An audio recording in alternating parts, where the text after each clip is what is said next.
So thank you for this opportunity to share the work that we continue to do in support of and responding to our communities. We're really happy to have this opportunity to share with you at this time. Our goals for you this evening are quite easy. They're aligned directly with what we are teaching our students, what we are working and learning with our staff, and those are to develop an understanding of the necessary mindset of becoming culturally responsive. We hope that you will engage in action items to truly look at the diverse realities and social realities of the students and families within your communities. We know that when children feel represented within their school community culture, that increased student achievement happens. So expanding on the knowledge that we've shared and the conversations we've had around becoming an ally, we also want to acknowledge that the notion of being an ally is rooted in the LGBTQ communities that we are familiar with and some that we may not know of, but that this is an ongoing notion and a concept that has been alive and well for decades and has since grown to embrace and be reflective and responsive to a wide variety of dimensions of diversity.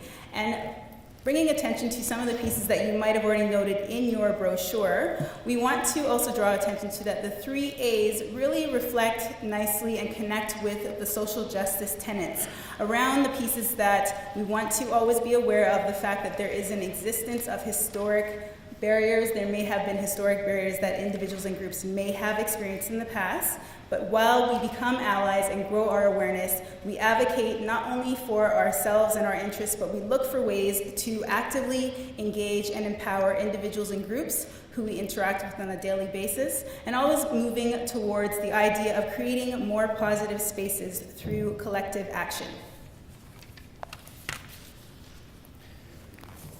So as we look at the bigger umbrella of the Year of the Ally and ensuring that our practices align to both our board, but at the same time our ministry's direction, we want to bring your attention to a variety of documents and resources that we really use to help, again, align our efforts, but at the same time ensure that what it is that we're doing, we're moving together as a province.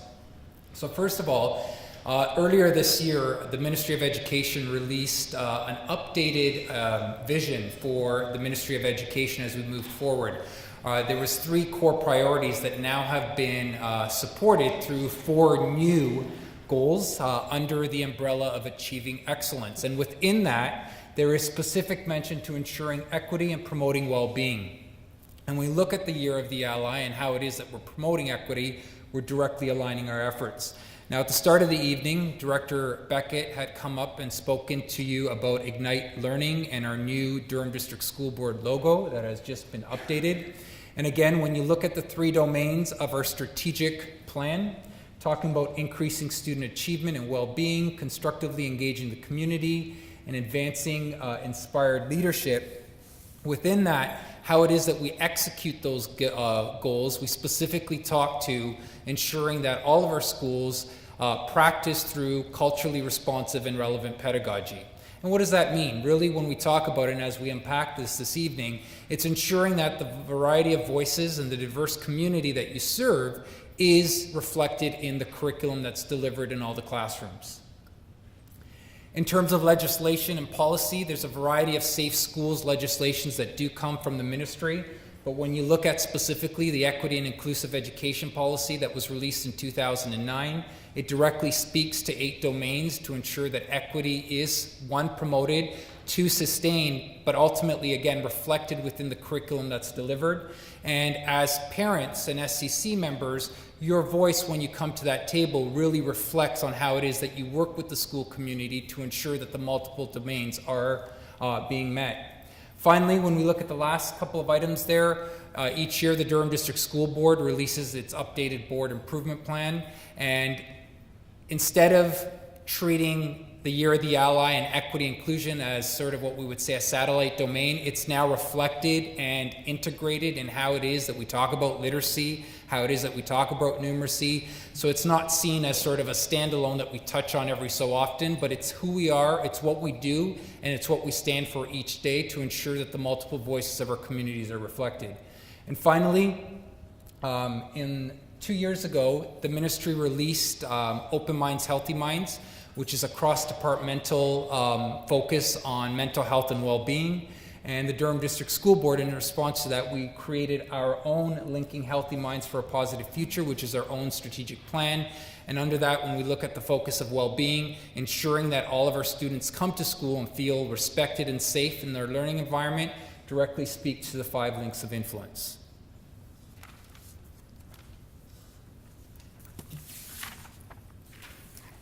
As we continue our work, we also want to make sure that we're really clear and transparent in why we're engaging in the pieces that we bring to light and that we share with the public.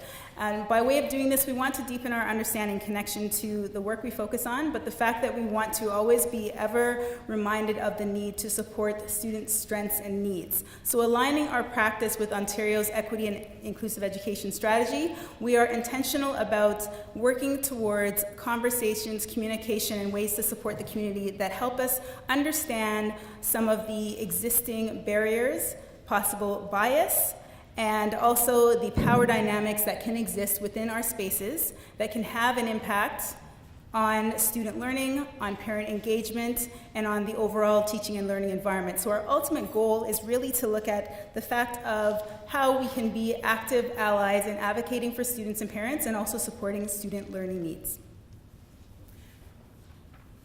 And moving forward, another piece we also wanted to think about intentionally making sure that we shared is the fact that we are always looking for ways to expand on what we have come to know as the single story.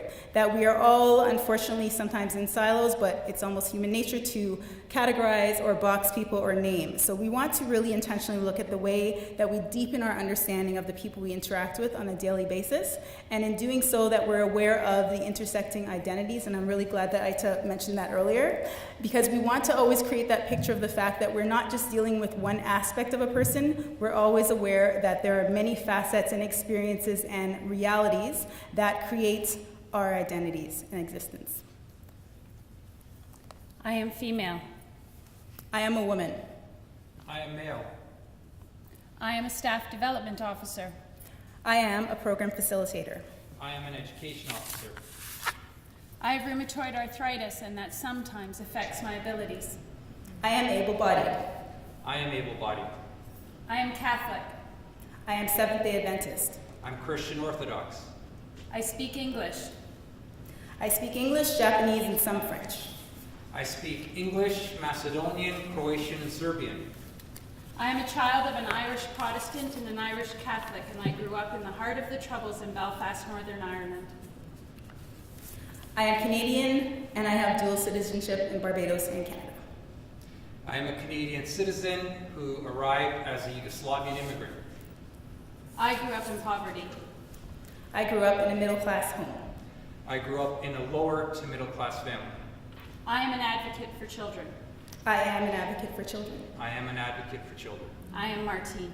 I am Cheryl. I am Jim. So thank you for listening to our sharing.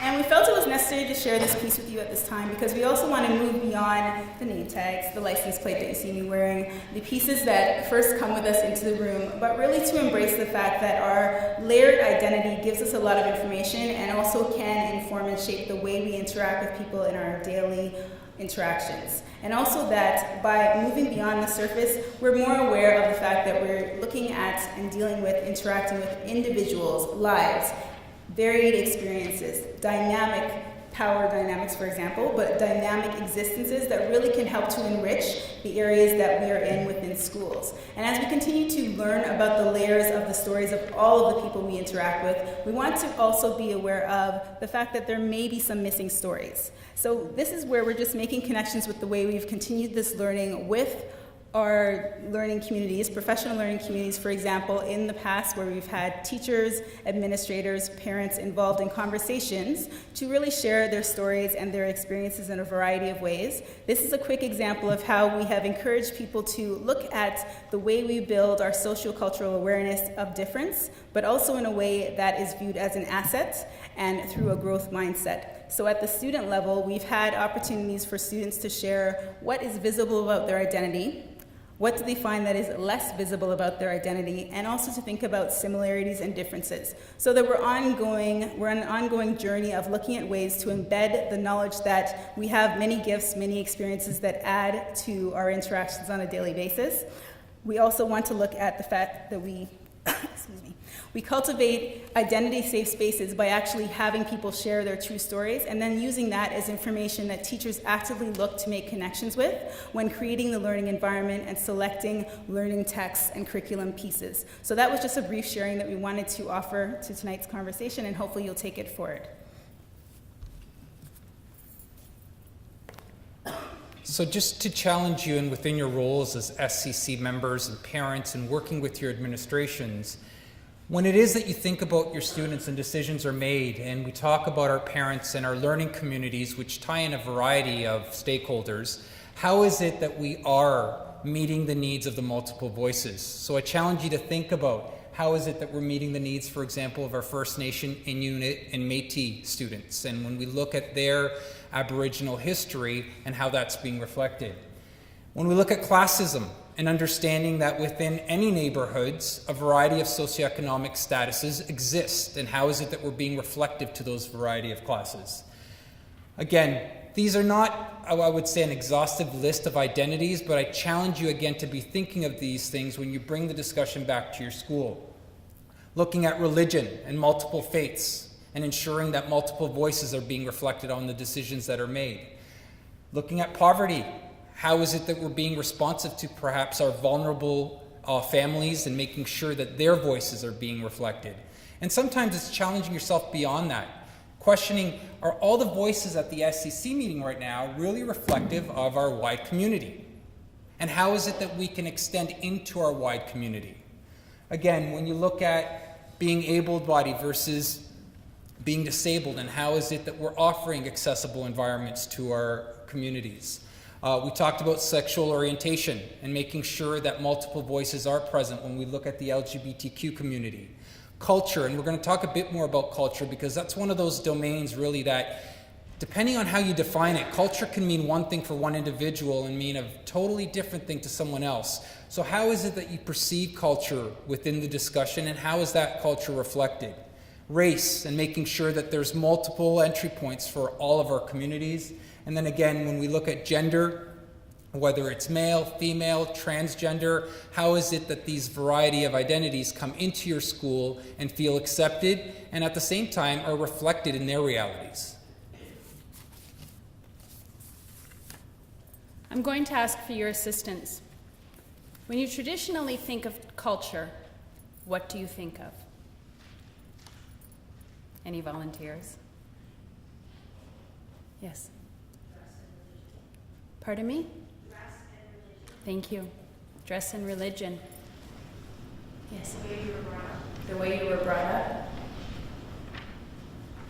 Yes.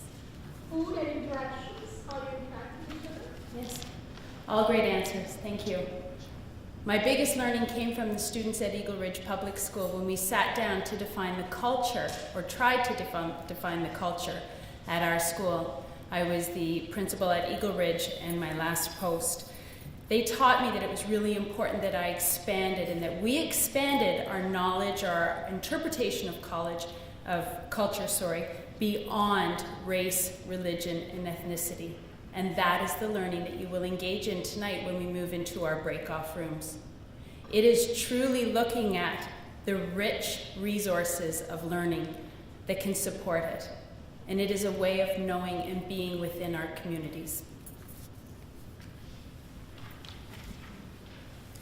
We also look at, as we move forward, thinking about who do we actually interact with, for example, specifically in school community councils. So in particular, when you continue your conversations and reflections on your experiences, we are hoping that you'll also delve into the area of who is actually coming to your meeting, who is partaking, who is participating. So some focus questions would be whose voice is present in terms of the people that regularly attend school community council meetings. Who are you interacting with? Whose voice is missing? And also keeping in mind being reflective and responsive to your school community.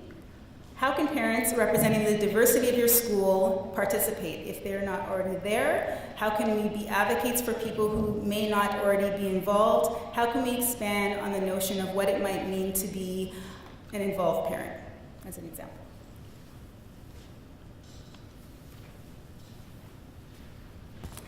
So again, when we talk about culture and the climate of your school, and really it sort of aligns with the fabric of your school, is the feel of your school as you walk in. Just some hanging thoughts to really throw back at you as SCC members, but just thinking about what is the physical environment that we're currently representing, and how is it meeting the multiple realities in our school?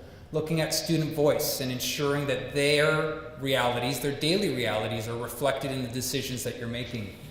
Attitudes towards students and their learning needs, and throwing in that teacher culture piece. And when we look at, as we mentioned previously, the learning community has a variety of stakeholders. So making sure that students, teachers, parents, community representatives all have a collective voice in moving that school forward, but at the same time ensuring that the culture is being responsive.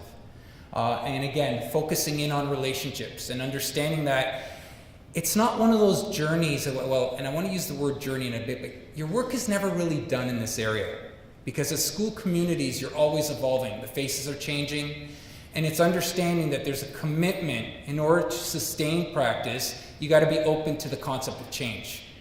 And building those relationships to ensure that those changes are sustained in time, to effectively be responsive to your cultures, are a commitment that has to be ongoing. And again, we leave that to you as an SCC to really reflect on that and bring back to the table at your school.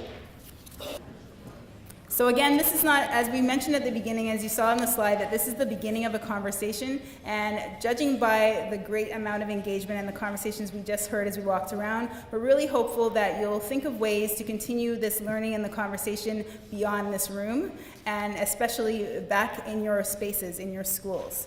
So just drawing your attention quickly to another piece that you might want to take away and consider. Again, this is an excerpt from your monograph, but made in a bigger font, for example. If you look at the back, just again a piece that connects with some of the information we just shared around culture being a resource for learning. But if we think of the role of somebody involved with the Student Community Council, how can we support culturally responsive pedagogy? So hoping that you'll take away that conversation and that notion, that question, and continue the conversation as you go through your day, as you observe and notice some things in your school, but also when you're meeting with your school community council. So thanks for sharing and reflecting. And as we move forward, we also want to bring some attention to the mindset of being culturally responsive, and the fact that we're ever present and always aware of the fact that we need to have high expectations for ourselves in our interactions, in making sure that we intentionally create space for the people that are around us to really tell their true stories, and we find ways to honestly support the people that are in our spaces. We want to look at the way that we focus on making sure that we can communicate the way that we'd like to make a positive change within our schools, within our groups, within our leadership, but also that our ultimate driver, our ultimate connection piece is that we want to create opportunities for student learning and for student success that is going to make that difference.